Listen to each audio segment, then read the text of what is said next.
wishes. It's Holly. Welcome to Dandelion Stitches. Welcome, welcome. Big hugs. So happy to have you. Thanks for choosing me. Subscribe. Hi. Like. Talk amongst yourselves in the comments. All the good stuff. So today we're going to do the tutorial of the book cover of my quilt book. This is how it turned out. I did put a snap on it.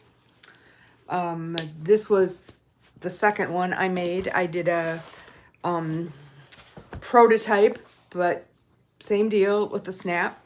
And then I also did one for Kaisa's baby shower so that she could put pictures and messages and write down the gifts and all that kind of stuff in a book that she could save for River to be able to look at when she's a bigger girl. So that's what we're doing. A couple of pieces of information. One of our wishes, Lisa Marie, she's the Hawkeye quilter, has offered to help me with the quilts, excuse me, on the wall.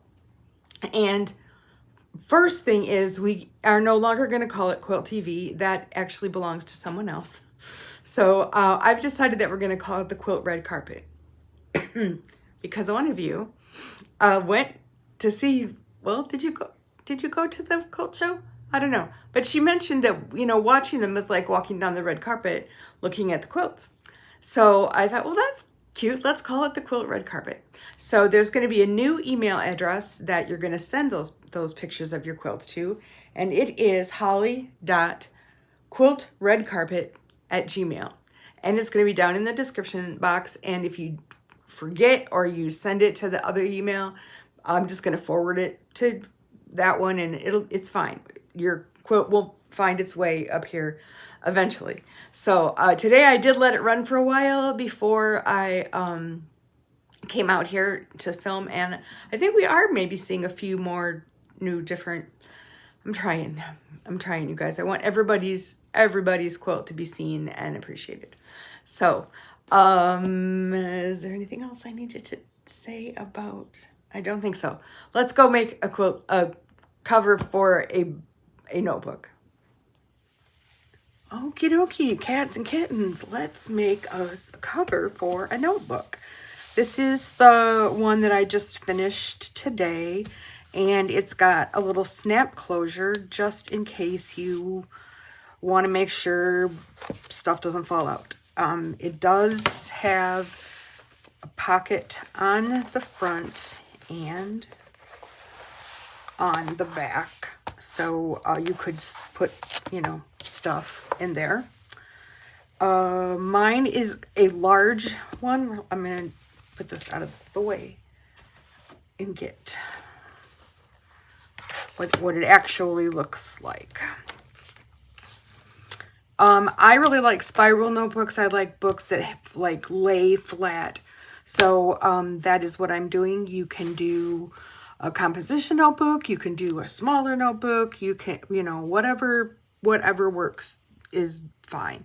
Because I'm going to show you what I did to measure it. So you can just use that for whatever.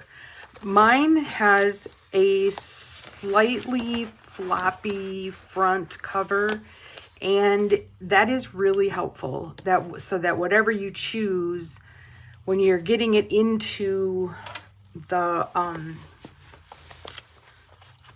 whole thing, you know, I slid it into the back. For mine, the back is a heavier, like pretty solid cover, and then you kind of have to bend the front to get it into the front part. So keep that in mind, kind of, when you choose whatever book you're gonna use. A super hard cover in both sides can make it a little bit difficult. So anyway, this is my notebook.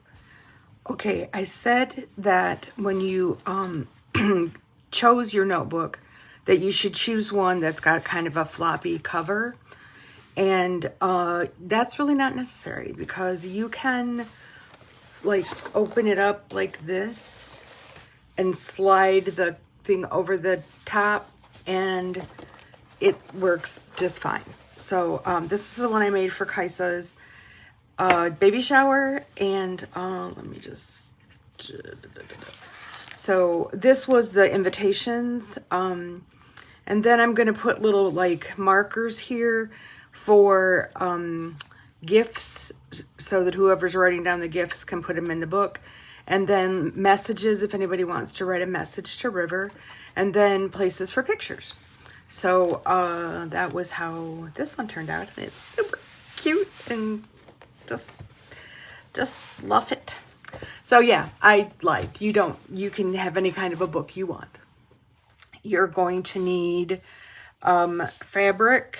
You'll need an exterior, which is, I'm using this, a lining, which you're not going to really see. It's hidden behind the book. Let's see, it's right here, but you really, so what you choose for your lining is not very crucial. And you could do the whole thing out of just one fabrics, or you could like do a patchwork something for the front. I mean, really it's endless what you could do. So this is my lining, and then this is for the pockets and for the magnet closure. So you also are going to need some, I'm using fusible fleece. You could use soft and stable and quilted. You could use regular batting. This just gives it a little bit more substantial and a little puffiness, a little softness, which is nice. So you obviously you're going to need a ruler. You'll need your rotary cutter. You'll need binder clips. You'll need something to push corners out with. For the snap, you may want to use whatever that is, pliers. You need a marking something or other, and you need the hardware for your snap. What did I forget? I think I got everything. All right. I'm going to clear the deck, and then I'm going to show you what I did, how I measured to decide how big I needed. Okay, this is where all you math people, like, don't be judging on me, okay? I'm very visual, and math is, I always say I'm math dyslexic. As soon as I see a number, I'm like, no. It's like my idea of the underworld would be having to do algebra all day. Like, I just can't. But anyway, I get out a piece of paper, and when I don't have a pattern, and I figure out what I'm doing. So in this case, I'm covering this book, so I need to know how big this book is. Well, the book itself is 11 by 8.5. But it's got the spiral bind, and it needs to have room to open and close. So I took my nifty, if you don't have one of these like from here to eternity measuring tapes that are floppy, go forth and get one. You can't believe how often I get it. I use it, Tom uses it. It's awesome. And I started from this point right here, and I wrapped it all the way around, and I came up, sorry, hair. I came up with 18.25 inches. So to all of the measurements, with the exception of the fleece, I'm adding 1 inch.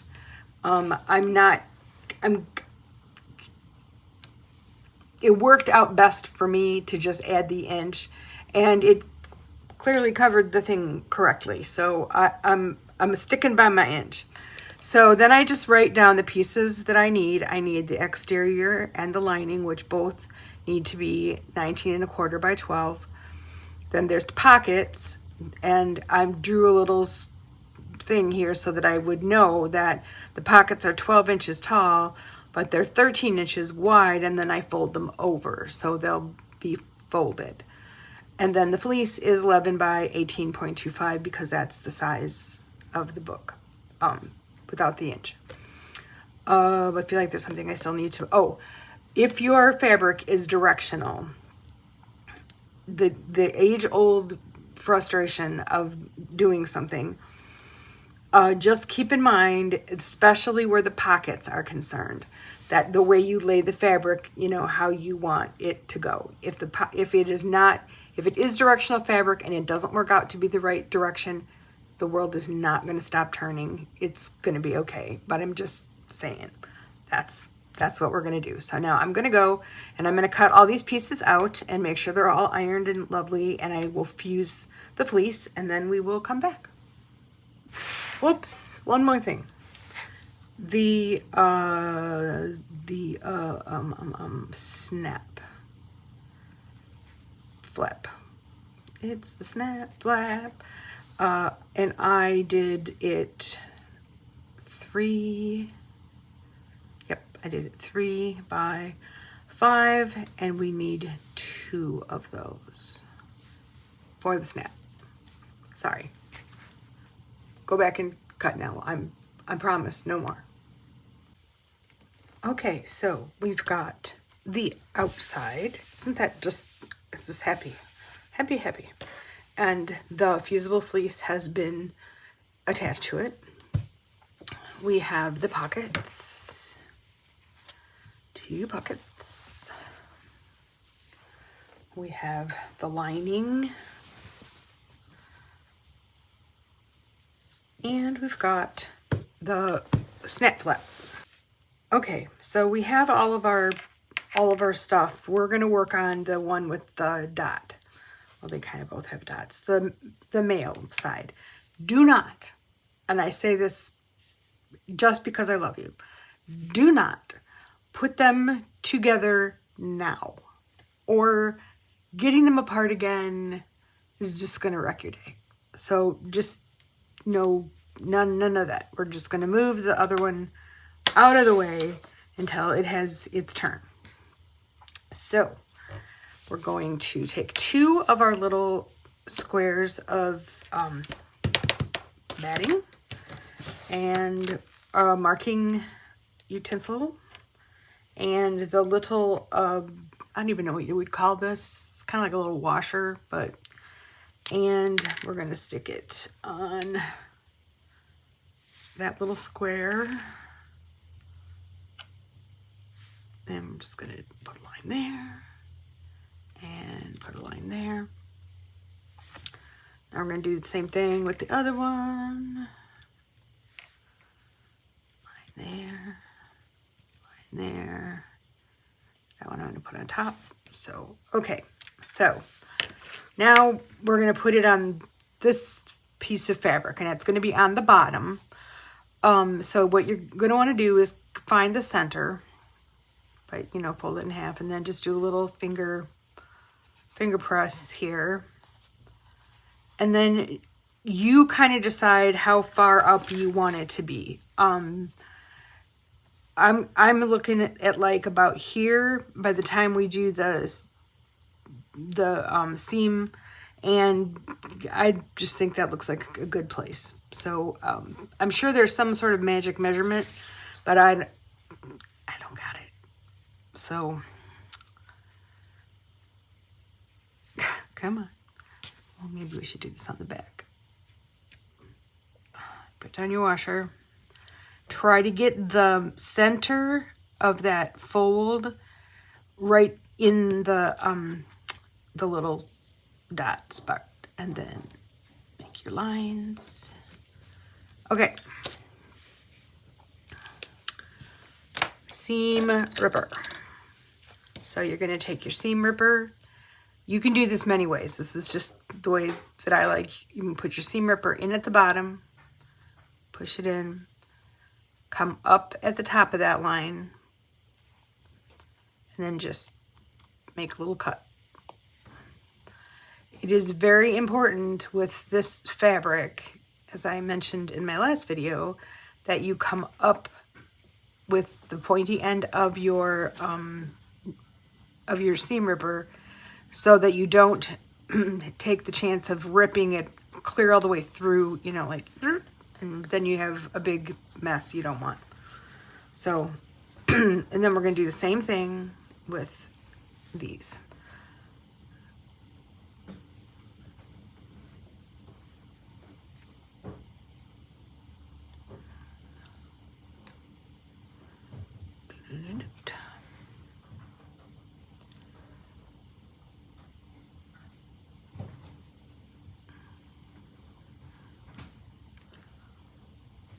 Come on.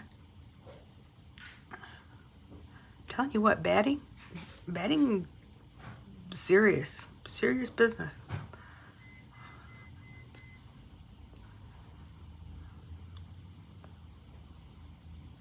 That, and I'm sure I could use a new seam ripper. There we go. These do not have to be fancy. They're just enough space to get the little prongs from the snap through.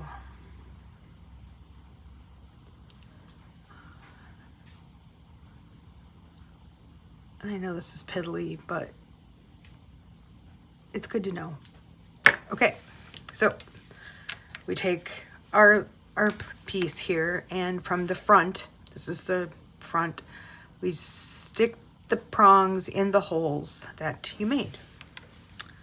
Then we take one of the little cotton batting pieces, shove it on there.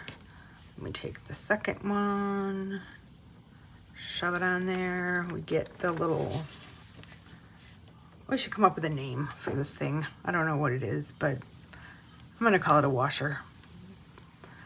And then you just stick your fingers in here and pull it sideways, like really pull it sideways. Now, if you can see, it's not laying all the way flat. Now that's okay. It's not gonna go anywhere, but it's maybe not the best. So we're just gonna go in with the pliers.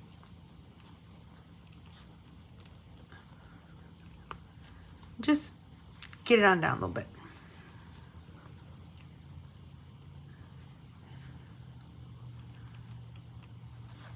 There, that's better.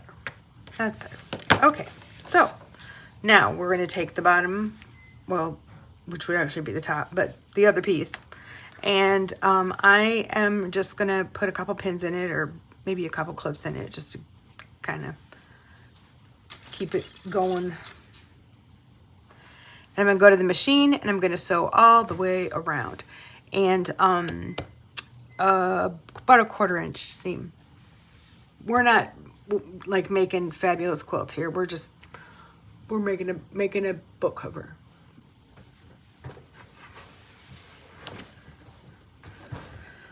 All right, so I'm going to turn on my iron, so that's ready to go, and then just trim off the corners here.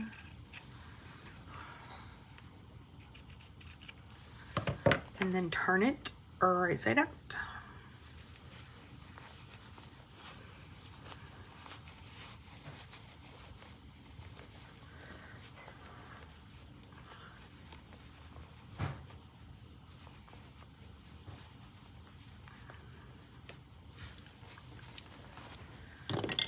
Sorry, I keep floating out of screen. Use whatever you use to poke out the corners. Okay, so I'm gonna take it to the iron, I'm gonna press it out, and then I'm gonna take it back to the machine, and I'm just gonna top stitch all the way around. And then we will put the snap on the other side. We're getting the book back out for this one. I just looked out the window and I thought, oh, look at all the cute juncos. It's snowing. Oh well, it's fine.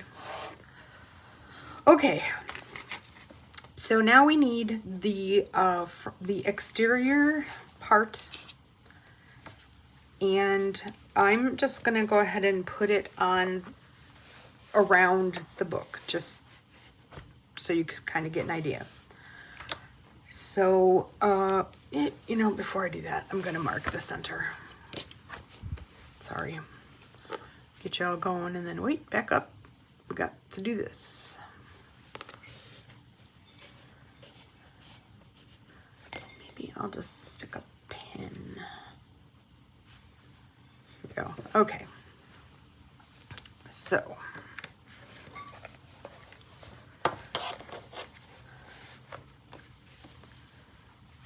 Because I'm so visual, I like to lay it out like it's gonna be.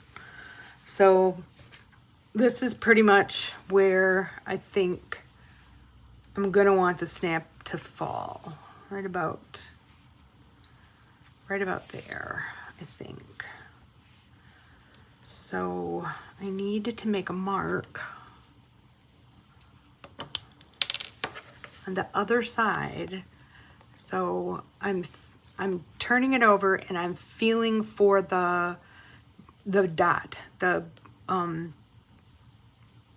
part that goes in, the male part. I always feel sort of like the male female thing, you know, like it's a little naughty, but it's not. It's ridiculous. But anyway, okay. So now we can get rid of the book. And we find the other part of our snap. And where did I lost. I'll be right back. Well, I don't know where those made a run for it too, but I just cut more. So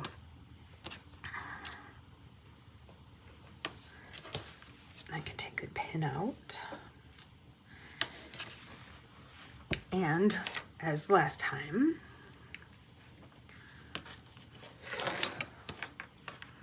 we take our washer onto these.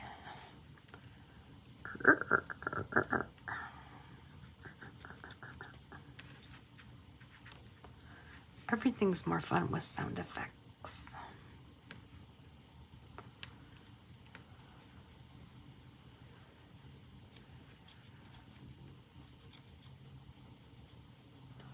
Okay, and then we're going to go over here to where we decided our snap was going to go and line up the dot with the center of the washer.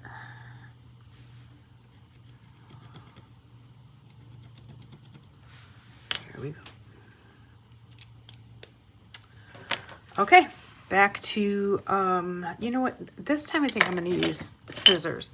If you're going to use shears, make sure they're really sharp and pointy on the ends, and that you're super careful that you don't cut, like, you know, a way bigger cut than you need.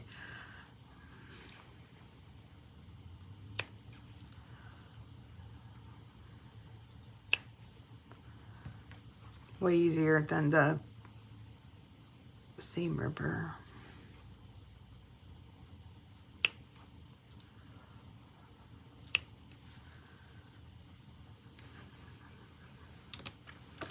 This is the scary spot, because if you make a mistake here, it's really hard to fix. Did you go all the way through? Where did you go? Okay, all right, so on this side we find the spot we just made and put the prongs through, and then just like last time, you stick the batting in there. The batting is just a cushion for the snap, and it makes it a lot harder for the snap to be pulled out of the fabric, or you know, when you're snapping and unsnapping it. It's kind of a little safety. I mean, clearly it could happen, but it helps. This helps. Okay.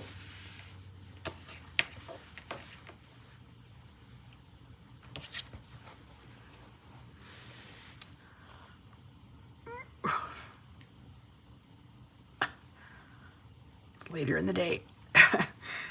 I have less strength. Oh, that one was good. Okay. And it doesn't matter if they don't end up like, I almost got it. If they don't see how it's like a little, it doesn't matter if they're not completely straight. What matters is that this looks good. And if I do say so. It looks pretty darn good. So now I'm gonna take the pliers and just give it a little more.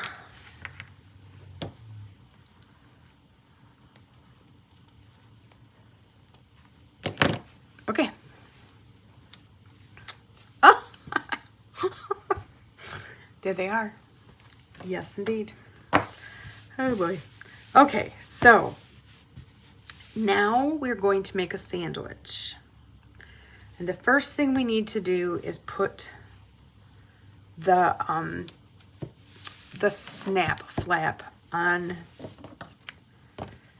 So I have to remind myself that this is, if it goes on this way, then it's gonna come over that. Okay, we're good, we're good. It's kind of like that measure twice thing. Just be sure, then you just won't have to do it again. Or rip, or, you know, any of those things. So we got the center.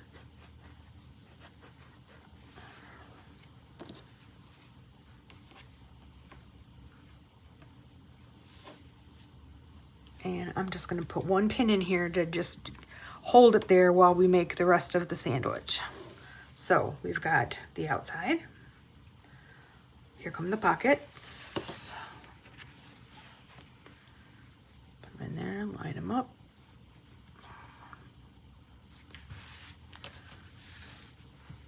The other side, pocket.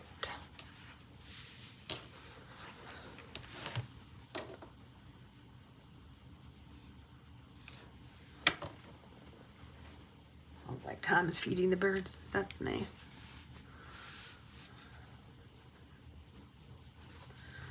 My mother would have called this robin snow. And the robins are here, but it's snowing. Okay, so we've got our sandwich, lining, pocket, outside, and then on this side, lining, pocket, snap flap with the snap facing up, and then the outside. So we're gonna now take some clips and clip all around, and I would be, you know, use a goodly amount of clips. Don't feel like you need to scrimp on clips because there's a lot of layers going on here, and we want things to stay put. I don't know why, but I always do the ends first and then go back and do the middle.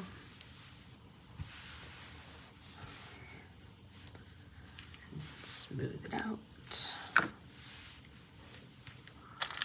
I got one of these big gigantic clips in a box, I think, and I remember thinking, what do I need a big clip like that for? My little clips work just fine.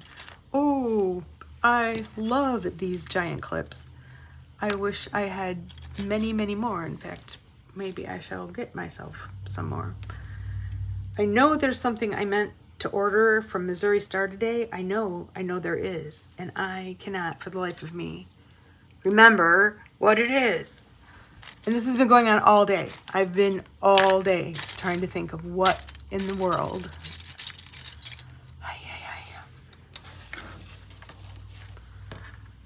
Brain fog. No joke.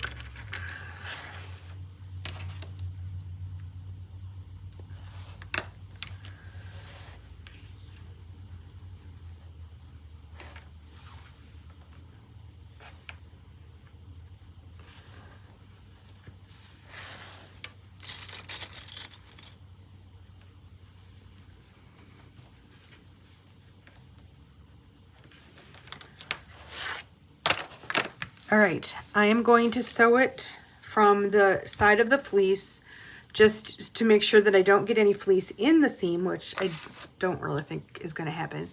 And I'm going to leave an opening to turn.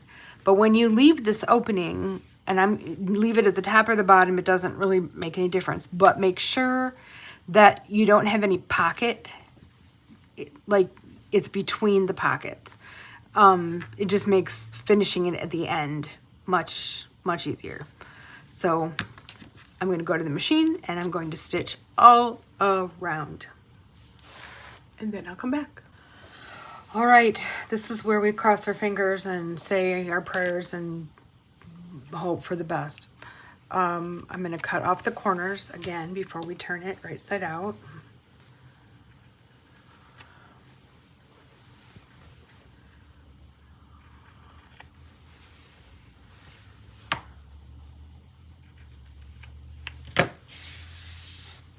Heat up the iron here.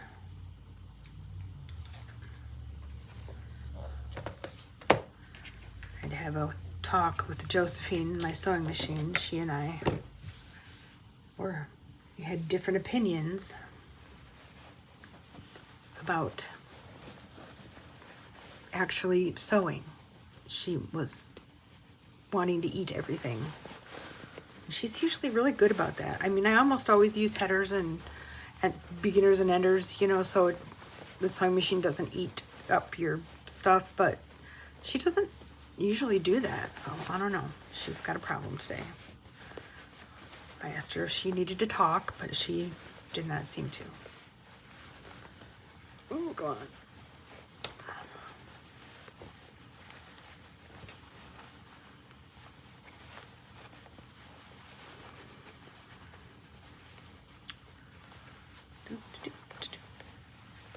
I know watching this is like watching grass grow, but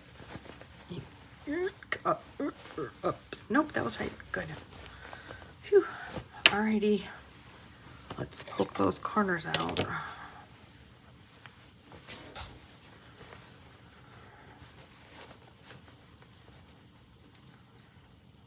Ooh, that one just, oh, that was a good one. Just popped right out there. Okay, come on.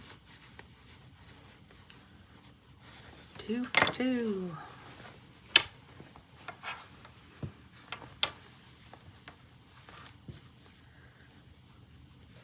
Sometimes when I'm dealing with larger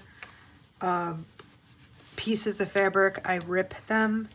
That was my grandmother always, she was a ripper. And then you get strings, which is why I usually don't rip, but I did. There's something so satisfying about that sound of ripping fabric. Okay.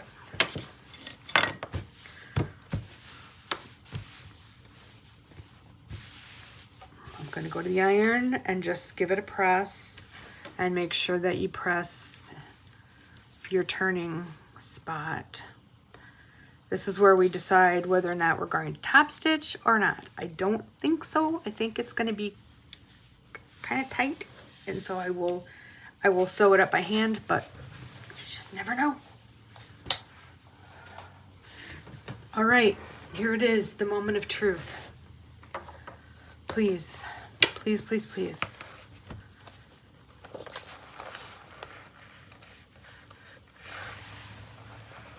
Oh, that is lovely. You are lovely, Meteora. Okay.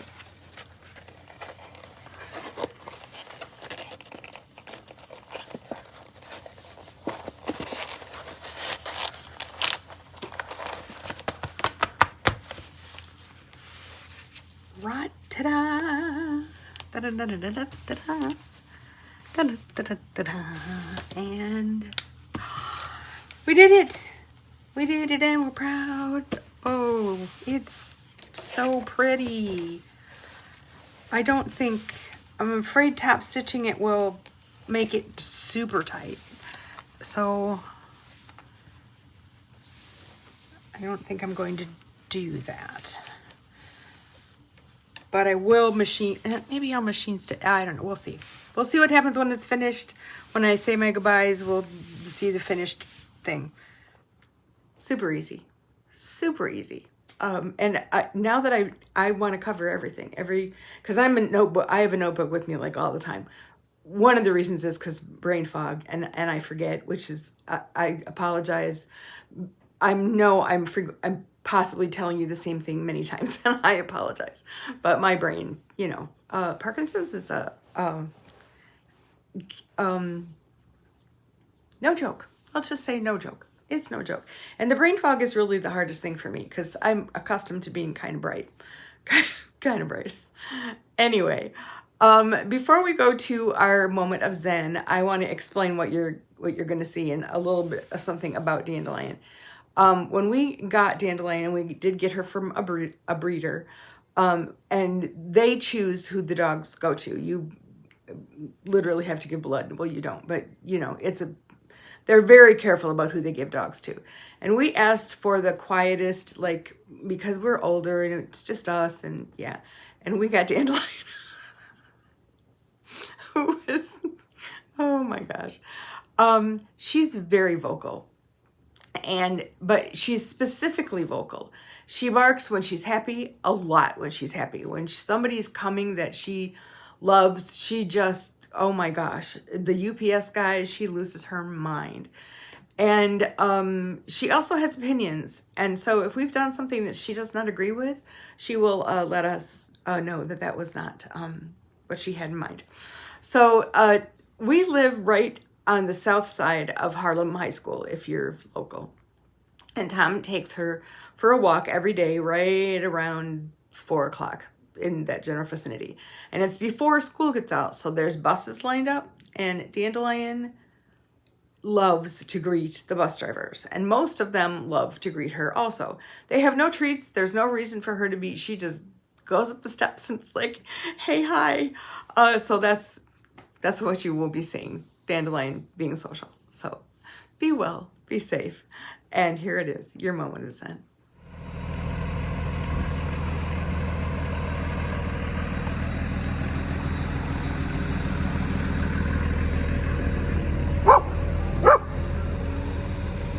Come on, say hello. How are you? Hi, buddy. Such a good day. Yes, you are. Go for a bus ride? Come on. Go for a bus ride? Let's go visit the other buses.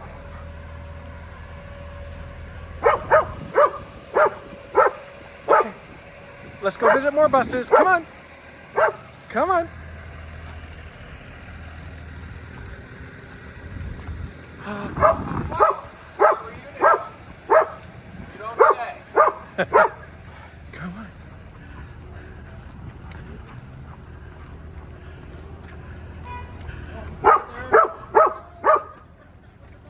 Sorry, I don't have any treats for you. Ah, that's okay.